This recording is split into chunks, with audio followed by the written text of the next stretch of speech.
Imaginez que le berceau de l'humanité, et dans ce berceau de l'humanité, la femme devienne un homme, comme les deux.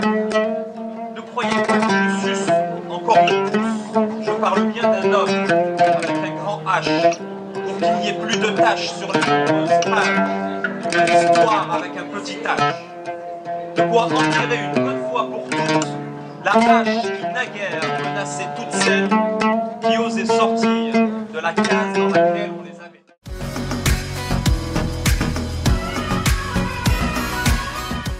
Lorsque Nadia Salmi m'a contacté via les réseaux sociaux pour participer à cet événement-là, j'ai tout de suite dit oui, je ne savais pas à quoi ça allait ressembler, la vérité. Mais le fait d'être sollicité pour déjà faire la promotion de son ouvrage, rencontrer d'autres auteurs, rencontrer les lecteurs et puis parler lecture et promouvoir le goût de la lecture, voilà, on ne peut pas refuser une invitation comme celle-ci. Donc un événement comme celui-ci, voilà, joue un rôle d'abord pour le secteur de l'édition du livre et en faveur des auteurs, mais il joue aussi un rôle qui est essentiel pour l'ensemble de la société marocaine.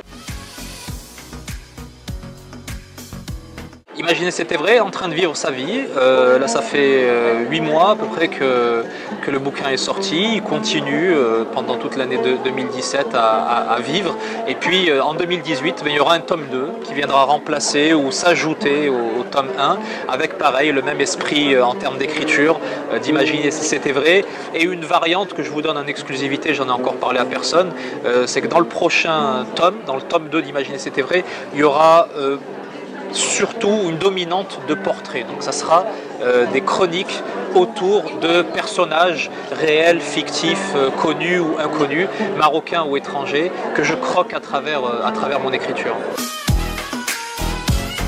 Le livre et l'écriture, c'était un rêve, c'est devenu une histoire d'amour éternelle.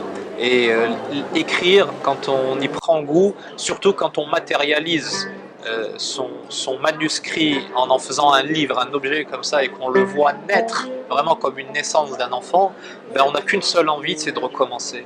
Et là je suis en train de finir un prochain bouquin qui est une histoire vraie, romancée, l'histoire d'un ami qui s'appelle Youssef Zouini, qui a été condamné à tort par la justice française à 10 ans de prison pour un braquage avec prise d'otage qu'il n'avait pas commis, et il va se battre pendant des années, 4 ans, pour montrer son innocence, et en fait il faudra qu'il change d'avocat pour qu'on se rende compte finalement que la preuve de son innocence était dans le dossier judiciaire depuis le début, et au gré de ces 4 ans d'enfer, eh bien, il va revenir ici au Maroc parce qu'il est franco-marocain, retourner à Paris, à Nantes, être arrêté, etc.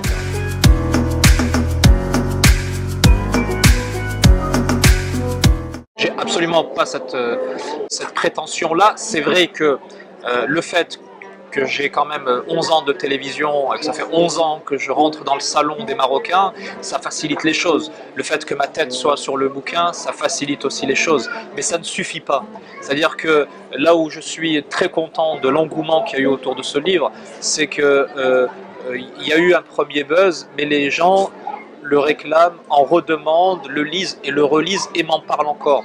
Alors que si ça avait été juste un effet de mode ou un effet de curiosité parce que c'est le présentateur du journal qui sort un bouquin, tout de suite sur les réseaux sociaux vous auriez vu des commentaires négatifs disant que ça vaut pas le coup de le lire ou ça vaut pas le coup de l'acheter. Et là en l'occurrence, Dieu merci, c'est pas le cas.